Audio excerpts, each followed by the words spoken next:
দেখতেই পাচ্ছেন আজ 16ই মে 2025 শুক্রবার সাপ্তাহিক চাকরি ডাক যে নিয়োগ বিজ্ঞপ্তি সম্বলিত পত্রিকাটি আছে সেটি নিয়ে আপনাদের সামনে হাজির হয়েছি।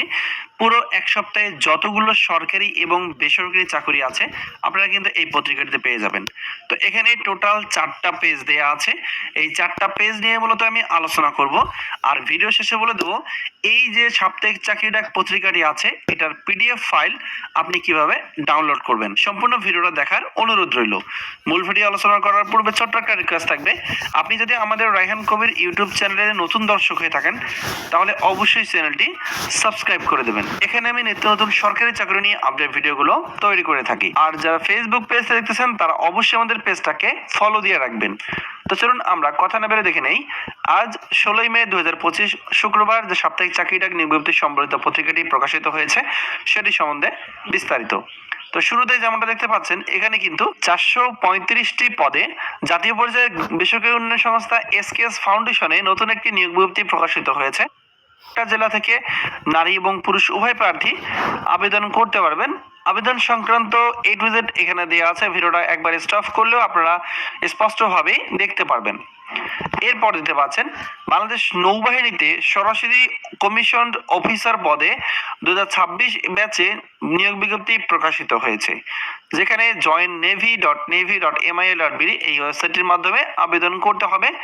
আবেদন সংক্রান্ত যাবতীয় তথ্যগুলো কিন্তু এখানে দেওয়া আছে, আপনারা পিডিএফ ফাইলে ডাউনলোড করে দ্বিতীয় পৃষ্ঠার বাকি অংশটুকু দেখে নেবেন। এরপর দিশা কল্যাণ সংস্থায় 155 জনের নিয়োগ বিজ্ঞপ্তি প্রকাশিত হয়েছে। এটা জাতীয় পর্যায়ের বেসরকারি উন্নয়ন সংস্থা, যেখানে বাংলাদেশের নারী পুরুষ প্রার্থীরা আবেদন করতে পারবেন। এরপর মেট্রো রেল ভবনে 120 জনের নিয়োগ বিজ্ঞপ্তি প্রকাশিত হয়েছে। এখানে পদের বিবরণ সহ সবকিছু দেওয়া আছে, কতজন লোক নিয়োগ করা হবে, কি কি শিক্ষাগত যোগ্যতা প্রয়োজন হবে, বিস্তারিত আপনারা দ্বিতীয় পৃষ্ঠায় পেয়ে যাবেন। এরপর পিরোজপুর সিভিল সার্জনের কার্যালয়ে 92 জনের নিয়োগ বিজ্ঞপ্তি প্রকাশিত হয়েছে, যেখানে স্বাস্থ্য সহকারী পদটাও দেওয়া আছে। এই সার্কুলারটিতে আপনারা অষ্টম এসএসসি ও এইচএসসি পাশে নারী পুরুষ উভয় প্রার্থীরা আবেদন করতে পারবেন। এ সংক্রান্ত বিস্তারিত তথ্য বাকি অংশটুকু তৃতীয় পৃষ্ঠায় পেয়ে যাবেন। এরপর প্রতিরক্ষা মন্ত্রণালয়ে 42 জনের নিয়োগ বিজ্ঞপ্তি প্রকাশিত হয়েছে, যেখানে নারী পুরুষ প্রার্থীরা আবেদন করতে পারবে। তৃতীয় পৃষ্ঠায় বাকি অংশটুকু দেওয়া আছে। এরপর রংপুর কাস্টমসে 76 জনের নিয়োগ বিজ্ঞপ্তি প্রকাশিত হয়েছে, যেখানে ক্যাশিয়ার, সাতমদখরি কাম কম্পিউটার অপারেটর, উচ্চমান সহকারী, সাতলিপিকার কাম কম্পিউটার অপারেটর, হিসাব রক্ষক সহ আরো কিছু পদ দেওয়া আছে। দ্বিতীয় পৃষ্ঠায় বাকি অংশটুকু পেয়ে যাবেন। এরপর যমুনা ব্যাংক পিএলসিতে নিয়োগ বিজ্ঞপ্তি প্রকাশিত হয়েছে, এটা দেখবেন। এরপর চট্টগ্রাম বন্দর কর্তৃপক্ষে 28 জনের নিয়োগ বিজ্ঞপ্তি প্রকাশিত হয়েছে। এছাড়াও স্বাস্থ্য মন্ত্রণালয়ে 36 জনের নিয়োগ বিজ্ঞপ্তি প্রকাশিত হয়েছে। Computer operator, senior technician electronics সহ আরো কিছু পদ দেওয়া আছে। দ্বিতীয় পৃষ্ঠা বাকি অংশটুকু পেয়ে যাবেন। এরপর টেক্সটাইল বিশ্ববিদ্যালয়ে 11 জনের নিয়োগ বিজ্ঞপ্তি প্রকাশিত হয়েছে। লাইব্রেরিয়ান সহ বাকি পদগুলো আপনারা দ্বিতীয় পৃষ্ঠায় পেয়ে যাবেন। এরপর চট্টগ্রাম বিশ্ববিদ্যালয়ে 14 জনের নিয়োগ বিজ্ঞপ্তি প্রকাশিত হয়েছে, যেখানে টেলিফোন অপারেটর সহ অন্যান্য পদগুলো দেওয়া আছে। বাকি অংশটুকু আপনারা দ্বিতীয় পৃষ্ঠায় পেয়ে যাবেন।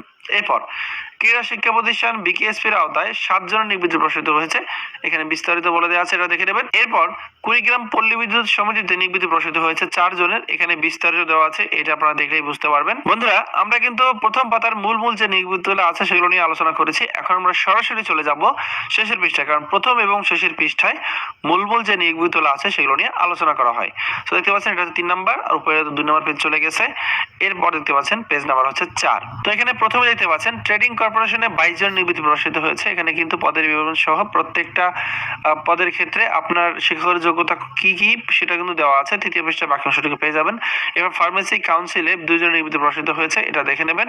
এরপর আর্মি মেডিকেল কলেজে 3 জন নিয়োগ বিজ্ঞপ্তি প্রকাশিত হয়েছে। টেক্সটাইল বিশ্ববিদ্যালয়ে 11 জন নিয়োগ বিজ্ঞপ্তি প্রকাশিত হয়েছে।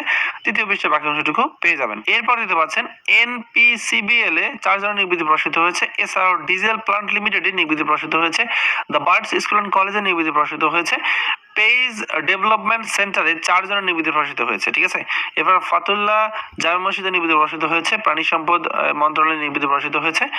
এছাড়াও আলম হোমিওপ্যাথিকে নিয়োগ বিজ্ঞপ্তি প্রকাশিত হয়েছে, ঠিক আছে। আর ডান দিকে এই শেষের পৃষ্ঠায় ডান দিকে দেখবেন 1 নজরে চাকরি দেওয়া আছে। এগুলো কিন্তু বেসরকারি চাকরি, সেই চাকরিগুলোতে মোটামুটি ভালো বেতন প্রোভাইড করা হয়। যাদের শিক্ষাগত যোগ্যতা হলে তারা কিন্তু এগুলোতে অবশ্যই আবেদন করবেন। তো আমি কিন্তু মোটামুটি 4টা পেজ নিয়ে আলোচনা করলাম। মূল যে